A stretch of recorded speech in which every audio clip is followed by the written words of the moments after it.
থাকে আমি বিশ্বাস করি তারা তাদের প্রজ্ঞা ও মেধা দিয়ে সেগুলো অভাব পূরণ করতে পারবেন এবং এই কবিতা পরিষদকে একটি গণতান্ত্রিক সংগঠন হিসাবে সারা দেশে ছড়িয়ে দিতে পারবেন। আমি আপনাদের সবাই সাফল্য কামনা করছি এবং সুস্বাস্থ্য কামনা করছি।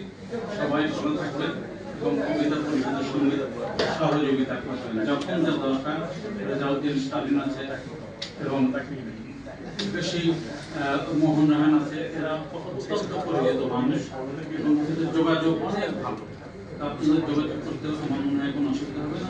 সকলকে একটি সুন্দর কমিটি আগামীতে ক্ষমতা, মানবিক মর্যাদা ও সামাজিক ন্যায়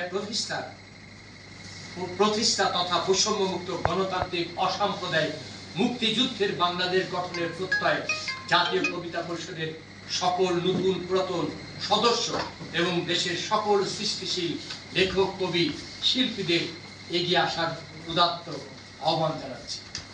আপনাদের সবাইকে ধন্যবাদ। আপনারা যদি কেউ কিছু শোনেন না আপনি? হ্যাঁ, আমি শুনছি সব। এটা তো আহ্বান করছি, এটা তো আমরা নতুন কমিটি করবো।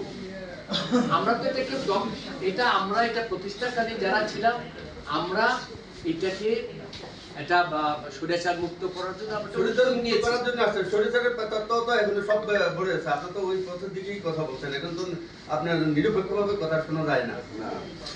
আমরা তো নতুন কমিটি গঠন করবো, নির্বাচন হবে, তখন নতুন কমিটি গঠিত হবে। আমরা শুরু করলাম তার এখানে আমরা আচ্ছা, কমিটিতে বিগত সরকারে যারা দালালি করছে আমরা রাজপথে থাকবো। আপনারা আমরা আপনাদের পরিচয় দিয়ে যদি কথা মানে আমি এভিডেন্স সব তুলে দিতে পারবো। সব আমাদের এভিডেন্স আছে, অনেক এভিডেন্স আছে অনেকে। আসসালামু আলাইকুম, পরিচয় দিয়ে বল।